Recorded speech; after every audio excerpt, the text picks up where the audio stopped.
આપ્યો છે, ભોગ એટલો બધો આપ્યો છે। તમે ખાલી બે ત્રણ મેં દાખલા આપીશ। નર્મદા ડેમની વાત કરું, અમારા દાદા લોકો કહેતા હતા કે નર્મદા ડેમ જ્યારે બનતો હતો ત્યારે કોંગ્રેસની સરકાર હતી, અને જ્યારે ગુજરાત અને મધ્યપ્રદેશ મહારાષ્ટ્રના ગામોને ત્યાંથી વિસ્થાપિત કરવામાં આવ્યા ત્યારે લોકોને કહેવામાં આવ્યું કે આ સરકારની યોજના છે, બધાએ ગામો ખાલી કરવા પડશે, અને ગામડા ખાલી થઈ ગયા। પોતાના પરિવારો કોઈ ક્યાં નવી નવી વસાહતોમાં વિભાજિત થઈ ગયા। સાથીઓ, ત્યારે વળતર કેટલું આપ્યું હતું તમને બતાવું મેં। ત્યારે એક ગુંઠો એટલે કે એકડમાં 40 ગુંઠા હોય, એક એકડમાં 40 ગુંઠા આવે, ત્યારે ગુંઠાના ભાવે એ ઉકાઈ જળાશય હોય, નર્મદા જળાશય હોય કે બીજા ડેમ હોય, એમાં ગુંઠાના કેટલા આપતા હતા તે તમને કેમ છું, ધ્યાન આપજો। એક ગુંઠાના જે એમાં પણ 4 પ્રકારે નક્કી કરવામાં આવે ભાવ। પહેલો ભાવ હતો એક ગુંઠા,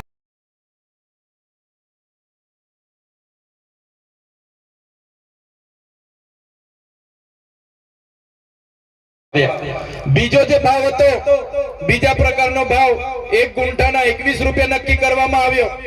જે થોડી ખાડા ટેકરા વાળી જમીન હતી અને જેટલી જમીન હતી એના એક ગુંઠાના 21 રૂપિયા। હવે 21 ચોક કેટલા થાય? 84, એટલે 40 ગુંઠાના 840 રૂપિયા। એક એકડના કેટલા હતા? 840 રૂપિયા। ત્રીજો ભાવ નક્કી કરવામાં આવ્યો તો એક ગુંઠાના 18 રૂપિયા। 18 રૂપિયા એટલે 18 ચોક 72 થાય, એટલે 720 રૂપિયા એક એકડના। અને ચોથો ભાવ હતો એ 15 રૂપિયા ગુંઠાના હતા ભાઈ તે વખતે। ધ્યાન આપજો તમે, જે લોકો વિસ્થાપિત થયા છે ને એમણે ભોગ્યો છે, યાદ રાખજો। ગુંઠાના ચોથો ભાવ હતો જે ખાડા ખરાબા વાળી ટેકરા વાળી હોય, કોઈ કાઈ મફતના ભાવે લેવા જેવી જમીન હતી, એના 15 રૂપિયા ચોથો ભાવ આ લોકોએ નક્કી કર્યો હતો। હવે 15 ચોક કેટલા થાય? 60, એટલે 600 રૂપિયા એક એકડના। તમે વિચાર કરો, દેશ માટે જે લોકોએ પોતાના ગામ ખાલી કર્યા, પોતાની સંસ્કૃતિ, પોતાની પ્રકૃતિ, પોતાના જળ જંગલ જમીન સાથે છીનભીન થઈ ગયા, પોતાના પરિવાર સાથે છૂટા પડ્યા, એ લોકોને તે વખતે એક એકડના 660 રૂપિયા આપ્યા હતા, અને કીધું તું તમારા ઘરમાંથી એક જણને સરદાર સરોવર નિગમમાં નોકરી આપીશું, તમને જ્યાં પણ મોકલીશું ત્યાં સિંચાઈનું મફત પાણી આપીશું, તમને જ્યાં પણ મોકલીશું ત્યાં ખેતીવાડીની વીજળી આપીશું। એ કોંગ્રેસની સરકાર હોય કે ભાજપની સરકાર હોય, નર્મદાના વિસ્થાપિતોને એક પણ માંગણી આજ દિન સુધી પૂરી નથી કરી સાથીઓ। ત્યારે જો ગુજરાતમાં આમ આદમી પાર્ટીની સરકાર બને તો સૌથી પહેલા નર્મદા વિસ્થાપિતોને ન્યાય આપવાનું કામ આમ આદમી પાર્ટીની સરકાર કરશે। હવે એકડના 660 રૂપિયા તે વખતે આપણા વડીલોને આપીને ત્યાંથી તગડી મૂક્યા હતા। 660 રૂપિયામાં શું આવે વિચાર કરો? 660 રૂપિયામાં શું આવે? એક જોડી કપડા પણ નહીં આવે, એક ધાબળું પણ નહીં આવે। એટલા રૂપિયામાં આપણે એક એકડ જમીન તે વખતે લઈ લીધી હતી। આજે આ વિસ્તારમાં અમે વચ્ચે આવ્યા હતા, આ વિસ્તારમાં નહેરનું પાણી આવે છે। આપણા ખેડૂતોએ બધાને જ રજૂઆત કરી, અહીંના સરપંચોએ બધાને જ કીધું, જિલ્લા પ્રમુખને કીધું, ધારાસભ્યને કીધું, સાંસદને કીધું કે ભાઈ હિંમતપુરા, જયસિંહપુરા, અમલિયા અને જે પણ નમારિયા ને બધા જે ગામો આવે છે ત્યાં નહેરનું પાણી લીકેજ થાય છે, આખા ગામડાઓમાં પાણી ફરી વળે છે, એનો રસ્તો કરી આપો। એ નહેરનું પાણી અમારા ગામોમાં નહીં ઘૂસે એની વ્યવસ્થા કરી આપો, ગટર લાઈન કરી આપો। આજ દિન સુધી આ સરકારે આ ગામડાના લોકોને એ પાણી માટે યોગ્ય નિકાલ માટે વ્યવસ્થા નથી કરી આપી। મેં આજે તમારા સાવલી ખાતેના મંચ પરથી કહેવા માંગુ છું, તમે તાલુકા જિલ્લા પંચાયત આમ આદમી પાર્ટીની બનાવી દો, એ નિર્નિપિન કરવાનું કામ આમ આદમી પાર્ટીની બોડી કરશે। ત્યારે એ ભાજપ હોય કોંગ્રેસ હોય, અત્યાર સુધી વારા પરથી એ લોકો શાસન કરતા હતા, હવે આમ આદમી પાર્ટી તરફ લોકોનો ઝુકાવ વધી ગયો છે। આમ આદમી પાર્ટી હક અધિકારોની વાત કરે છે, બાળકોના શિક્ષણની વાત કરે છે, શાળાની વાત કરે છે, યુવાનોને રોજગારીની વાત કરે છે, ખેડૂતોને એનો કપાસનો ભાવ મળે, સીસીઆઈ કેન્દ્ર પર એની ખરીદી થાય, એમએસપી પ્રમાણે કપાસનો ભાવ મળે એની વાત કરે છે, મહિલાઓની વાત કરે છે, મારા યુવાનોને આ સ્થાનિક જીઆઈડીસી માં રોજગાર મળે એની વાત કરે છે. ત્યારે આજે ભાજપ અને કોંગ્રેસ ભેગા થઈને આજે ચૈતર વસાવાને એ લોકો ગાળો ભાંડે છે. પણ ભાજપ ને કોંગ્રેસને આ મંચ પરથી કહેવા માંગુ છું, ચૈતર વસાવા એકલા નથી. અગર અને સાવલી તિલકવાડાના તમામ વડીલો, તમામ માતા બહેનો ચૈતર વસાવા સાથે છે. અને આવનારા દિવસોમાં અમને આશા હતી કે 30 વર્ષ કોંગ્રેસનું શાસન હતું, એને કંઈ નહીં કર્યું, એટલે 30 વર્ષ આપણે ભાજપને પણ મત આપ્યા છે કે નથી આપ્યા? આપણે 30 વર્ષથી ભાજપને પણ લાવ્યા છે. ભાજપે પણ આપણું કંઈ કરવાના નથી અને કરશે પણ નહીં. ત્યારે મેં તમને વિનંતી કરવા માટે આવ્યો છું, હવે કોંગ્રેસના સંબંધો ભૂલી જાઓ, ભાજપની શરમ ભૂલી જાઓ અને આવનારા દિવસોમાં આમ આદમી પાર્ટીમાં ઉમેદવારી કરીને લડી લો, જીતી જાઓ અને આપણા લોકોની સેવા કરવા માટે તમે મંચ પર આવી જાવ એવી તમને વિનંતી કરવા માટે આવ્યો છું. તમે જોયું હશે આગળ આપણા ગુરુજીએ કીધું કે અહીંયા વડાપ્રધાન આવ્યા ત્યારે એમણે 50 કરોડ રૂપિયાનો ખર્ચો કર્યો. સાથીઓ, આ તો એક જ પ્રોગ્રામનો હિસાબ એમણે આપ્યો. એ પ્રકારના તો વિકાસ પર્વ થયા, વિકાસ મહોત્સવો થયા, અમૃત મહોત્સવો થયા, એ પ્રકારે ગૌરવ યાત્રાઓ કાઢવામાં આવી. તમામ પ્રોગ્રામોમાં આદિવાસી પ્રજાના કરોડો રૂપિયાનો આ લોકોએ ખર્ચો કર્યો છે. મેં હિસાબ માંગ્યો કે ભાઈ 10 કરોડનો મંડપ તમે ક્યાંથી લાવ્યા હતા? 2 કરોડનું તમે ડોમ ક્યાંથી લાવ્યા હતા? 5 કરોડનું તમે સ્ટેજ ક્યાંથી બનાવ્યું? તો એનો હિસાબ આપો. તમે 2 કરોડના સમોસા ખાઈ ગયા એનો હિસાબ આપો. તમે 2 કરોડ 40 લાખનું ટોયલેટ લાવ્યા મોદી સાહેબ માટે એનો હિસાબ આપો. તમે ડીઝલ ભરાયું 2 કરોડનો હિસાબ આપો. તમે 2 કરોડની ચા પીધી હિસાબ આપો. તમે 1 કરોડના ફૂલ ગુસ્સા લાવ્યા હિસાબ આપો. તમે 10 કરોડના હોટલના બિલો મૂક્યા હિસાબ આપો. ત્યારે ભાજપ અને કોંગ્રેસના નેતાઓના પેટમાં તેલ રેડાયું અને ખાસ અહીંના સાંસદે કીધું કે આ હિસાબ માંગીને 75 લાખ રૂપિયા માંગે છે. તમે વિચાર કરો, આ ચૈતરભાઈ 75 લાખ રૂપિયા કોઈના પર લે તો આ ભાજપ મને છોડે? ભાજપ મને છોડે? એક પાણીના ગ્લાસ માટે મને 80 દિવસ સુધી જેલમાં રાખ્યો તો 75 લાખ રૂપિયા તો ઠેલો ભરાઈ જાય કે ના ભરાઈ જાય? એના માટે મને છોડે કોઈ ના છોડે. પણ આ મોદીજીના કાર્યક્રમમાં કરોડો રૂપિયાનો હિસાબ આપવો પડે, એના માટે એમની ભાજપના નેતાઓએ એમના કોન્ટ્રાક્ટરો સાથે કરેલો કૌભાંડ બહાર આવે, એના માટે આ લોકો બોખલાઈ ગયા છે. કેમ કે આગળ મેં મનરેગાનું કૌભાંડ અહીંયા જાહેર કર્યું તો ખબર છે ને બધાને? એમાં ભાજપના મંત્રી, કોંગ્રેસના ગુજરાતના ઉપાધ્યક્ષ, એ લોકો પર ફરિયાદ થઈ છે, આજે જેલોમાં છે. મંત્રીના પુત્ર આજે જેલોમાં છે. નલ સે જલ કૌભાંડમાં પણ ભાજપ અને કોંગ્રેસે કૌભાંડ કર્યું. આજે નળ તો આપણા ગામમાં આવી ગયા, પણ નળમાંથી એક ટીપું પાણી આપણને આજ દિન સુધી મળ્યું નથી. મળ્યું છે તમને? બેનો બોલતા નથી. પાણી આવતું હોય તો કેજો પાછા, અહીંયા ખોટા નહીં પડી. અમે આવે છે પાણી? બસ આ લોકોએ કૌભાંડો જ કર્યા છે. ત્યારે આજે આ મંચ પરથી અમે તમને કહેવા માટે આવ્યા છે, બંધારણીય અધિકારોની વાત હોય, આપણા વિકાસની વાત હોય, આપણા બાળકોના શિક્ષણની વાત હોય, આ સરકારને એમાં જરા પણ રસ નથી. સરકારને તો પ્રજાના પૈસે તાઇફા કરવામાં રસ છે. આજે લોકો દિવાળીઓ કરી ફરે છે ને, એ દિવાળીઓ એમના કમલમના પૈસેથી નહીં, એમના સાંસદના પૈસેથી નહીં, એ બધી દિવાળીઓ તમારા જેવા લોકોના ટેક્સના પૈસેથી આ લોકો કરે છે. એટલે આવનારા દિવસોમાં એ લોકોને સત્તાથી દૂર કરી દેવું પડશે. આપણે તૈયાર છો બધા? તૈયાર છો બધા? ત્યારે સાથીઓ, આજે મનરેગા યોજનામાં આપણને રોજગારી 1 વર્ષથી આ ભાજપની સરકારે બંધ કરી દીધી છે. કેમ કે મનરેગામાં એ લોકોએ ખૂબ મોટા કૌભાંડો કર્યા. હવે મનરેગાનું નામ બદલવાની તાલવીલ ચાલે છે. સમાચારમાં તમે જોતા હશો કે ભાઈ મનરેગાનું નામ બદલીને અમે જી રામજી કર્યું. એ લોકોએ શું નામ કર્યું? જી રામજી. ભગવાન રામનો ઉપયોગ કર્યો. ભાઈ ભગવાન રામજી તો અમારા બધાના હૈયામાં વસે છે. એ બધા અમારા વડીલો કહેતા હતા, અમારા સંતો મંતો કહે છે ભગવાન રામ આપણે હૈયામાં વસે છે. આ ભાજપની સરકારે ભગવાન રામનો ઉપયોગ પણ ભ્રષ્ટાચાર ઢાંકવા માટે કર્યો છે. ત્યારે આ ભાજપની સરકારને અમે કહેવા માંગીએ છીએ, તમે નામ બદલવાથી તમારા કૌભાંડો છુપાઈ જવાના નથી.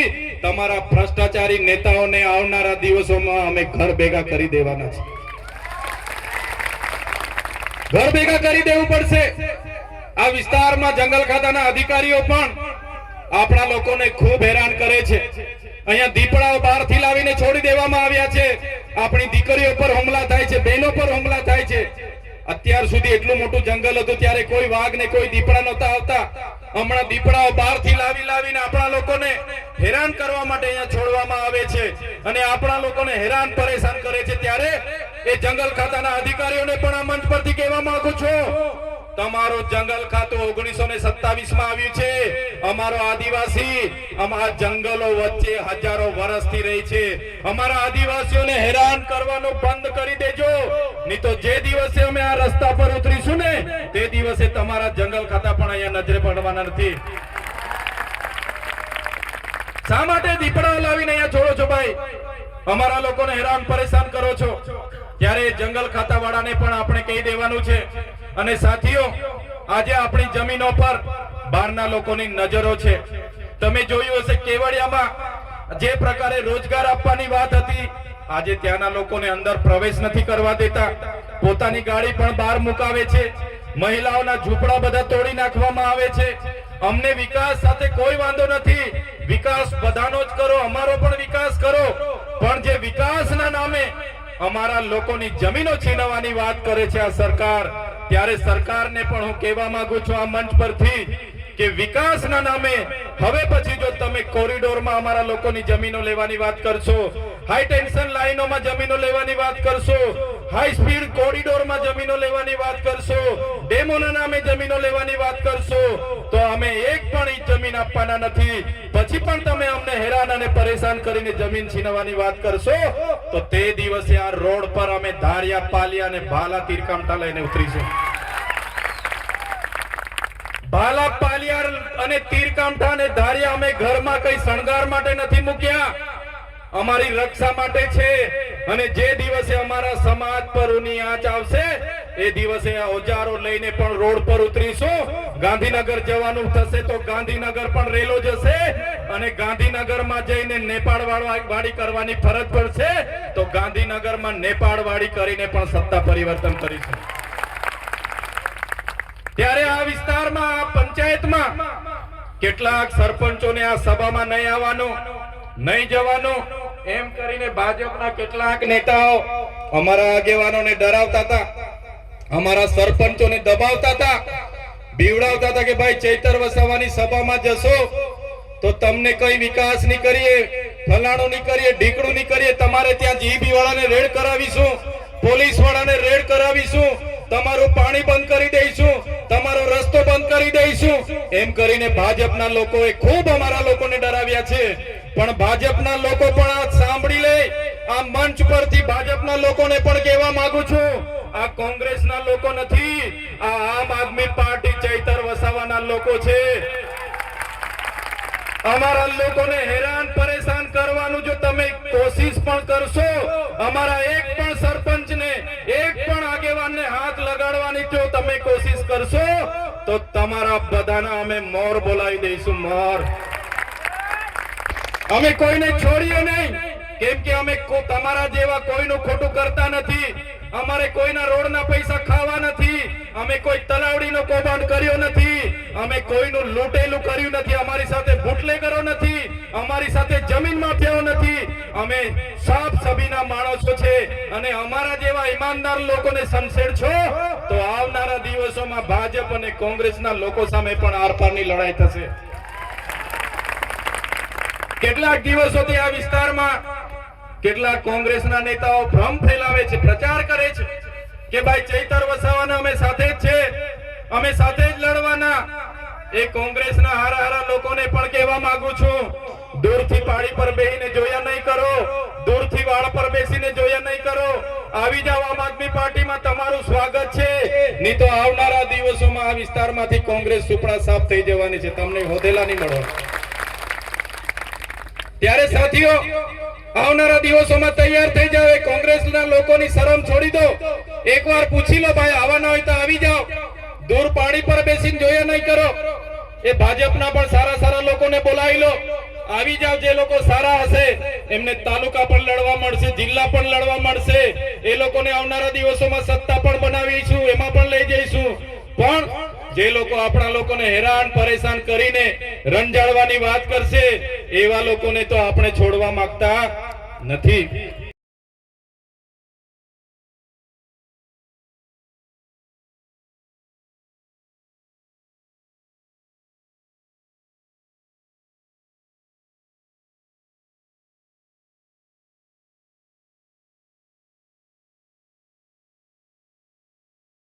રોડ પર ઉભા રાખીને પકડો અને દંડ ઉઘરાવો એવી સૂચનાઓ આપે છે. એવા ઉચ્ચ પોલીસ અધિકારીઓ પણ સાંભળી લે. આ આદિવાસી વિસ્તાર છે, અનુસૂચિત વિસ્તાર છે, પૈસા એક વિસ્તાર છે. અહીંયા ગામ સભાનો પાવર લાગે છે. તમે કોઈને પૂછ્યા વગર કોઈ પણ ગામમાં ઘૂસી જશો, કોઈને પૂછ્યા વગર અમારા લોકો સાથે દંડાવાળી કરશો, અમારા લોકોને હેરાન કરવાનું પરેશાન કરવાનું કરશો, તો અમારો પણ સમય આવશે અને એ દિવસે તમારો બધાનો પણ હિસાબ કિતાબ અમે કરી દઈશું. એ પોલીસ અધિકારીઓ જો ઉચ્ચ કક્ષાના છે, એ કેટલાક ભાજપના ધારાસભ્યને, કેટલાક ભાજપના સાંસદના ઈશારે આ વિસ્તારમાં અમારા અધિકારીઓ, અમારા આગેવાનોને હેરાન પરેશાન કરવાનું કામ કરે છે. પ્રોજેક્ટના નામે અમારા લોકોની જમીનો લેવાનું કામ કરે છે. એવા એસી ચેમ્બરોમાં ગાંધીનગર બેઠેલા પોલીસ અધિકારીઓને પણ કહેવા માંગુ છું, અમારા આદિવાસીઓને હેરાન પરેશાન વાળી કરવાનું ભૂલી જજો. અને જે પાડલિયામાં થઈ છે એવી ઘટના આવનારા દિવસોમાં વિસ્તારમાં પણ થશે. અને નેપાળ તો નેપાળ વાળી પણ કરીશું. અમે કોઈના બાપથી ડરતા નથી. અમે આ જમીનના માલિકો છે, અમે મૂળ માલિક આદિવાસીઓ છે, ત્યારે કોઈને પણ ડરવાની જરૂર નથી. સાથીઓ, તલાટી થી લઈને કલેક્ટર સુધી, હોમગાર્ડ થી લઈને એસપી સુધી, અને ધારાસભ્ય હોય કે સાંસદ હોય, મંત્રી હોય કે તંત્રી હોય કે સંત્રી હોય, મુખ્યમંત્રી હોય, એમની ગાડીઓનો, એમનો પગારનો ખર્ચો તમારા બધાના ટેક્સમાંથી આવે છે. કલેક્ટરનો પગાર તમે આપો છો, એસપી પીએસઆઈ નો પગાર તમે ચૂકવો છો, અમારા જેવા નેતાનો પગાર પણ તમે ચૂકવો છો. એટલે અમારા સેવા લોકો સામે અને કલેક્ટરો સામે કે એસપી સામે બે હાથ જોડીને સાહેબ સાહેબ કરવાની જરૂર નથી. ક્યાંય પણ તમારું કામ હશે, એ પોલીસ સ્ટેશન પણ આપણું છે, એ કલેક્ટર કચેરી પણ આપણી છે, એ એસપી કચેરી પણ આપણી છે. વડ કે સાથ માલિકની જેમ જજો અને તમારા જે સેવકો છે એમને તમારા કામનો આગ્રહ કરજો. તમારું કામ નહીં કરી આપે, તમારી સાથે છીછાઈ વર્તન કરશે, તમારી સાથે અત્યાચાર કરે, તો આ ચૈતર વસાવાને આમ આદમી પાર્ટી બેઠી છે, એમને જવાબ આપણે એકનો જવાબ પત્રથી આપીશું. ત્યારે સાથીઓ, આ વિસ્તારના કેવડિયાના લોકો માટે અમે લડીએ. આ વિસ્તારમાં જે કૌભાંડો થયા, નલ સે જલ માટે લડ્યા. આ વિસ્તારમાં જે મનરેગાનું કૌભાંડ થયું એના માટે લડ્યા. આ વિસ્તારના ખેડૂતોને જ્યારે કપાસનો ભાવ નહોતો મળતો એના માટે અમે લડ્યા. આ વિસ્તારના બાળકોને સારું શિક્ષણ મળે એના માટે અમે લડીએ. ત્યારે આ ભૂપેન્દ્રભાઈ પટેલની ભાજપની સરકારને ગમ્યું નહીં. એમના કેટલાક અહીંના ઉચ્ચ અધિકારીઓ, ભાજપના જે ઉચ્ચ અધિકારીઓ ભાજપના એજન્ટ બનીને કામ કરતા હતા, એને કીધું કે ચૈતર વસાવા પર એફઆઈઆર કરો. અને ચૈતર વસાવા પર સામાન્ય બાબતમાં એક ખોટી એફઆઈઆર કરવામાં આવી. મને ત્યાં ડેડિયાપાડા પકડી લેવામાં આવ્યો. પકડી લઈને જબરજસ્તીથી આ પોલીસના અધિકારીઓએ રાજપીપળા લાવવા માટે ઘસડીને મને જીપમાં બેસાડી દીધો. મેં કીધું હું ધારાસભ્ય છું, મેં પણ અરજી આપી છે, શું થયું એની વાત કરો. મારા પરિવારના લોકો આવ્યા કે ભાઈ શું થયું, પણ ઉપરથી ઓર્ડર છે અને અમારે તો પકડવા જ પડશે, લઈ જવા પડશે, નહીં તો અમારી નોકરી જશે એમ કરીને પીઆઈ પીએસઆઈ એમના ડીવાયએસપી લોકોએ અમને પકડી લીધા. મને રાજપીપળા લઈ આવ્યા, જેલમાં રાખ્યો. પહેલો દિવસ મને જૂની જેલમાં રાખવામાં આવ્યો. ત્યારે મારા નિરંજનભાઈ હોય, વિક્રમભાઈ હોય, આશુતોષભાઈ હોય, મારા ધર્મેશભાઈ હોય, કિરણભાઈ હોય, બધા મારા યુવાન સાથીઓ મળવા માટે આવ્યા. એમણે કીધું, સાહેબ ચૈતરભાઈ માટે અમે ટિફિન લાવ્યા છે, ચૈતરભાઈના કપડા લાવ્યા છે, અમને મળવા દો. ચૈતરભાઈ શું ગુનો કર્યો તમે લઈ આવ્યા, અમને જવાબ આપો. ત્યારે આ પોલીસ અધિકારીઓ ભાજપના નેતાઓના ઈશારે અમારા કાર્યકરોને લાઠીચાર્જ કર્યો, અમારા કાર્યકરોને ત્યાંથી ભગાડી દીધા. બીજા દિવસે મને મામલતદારે રજૂ કરવાની જગ્યાએ, ડેડિયાપાડા કોર્ટમાં રજૂ કરવાની જગ્યાએ મને રાજપીપળા સેશન કોર્ટમાં રજૂ કરવામાં આવ્યો. રાજપીપળા સેશન કોર્ટમાં મેં મારા વકીલો કર્યા હતા, ગોપાલભાઈ ઇટાલિયા અને બીજા વકીલોને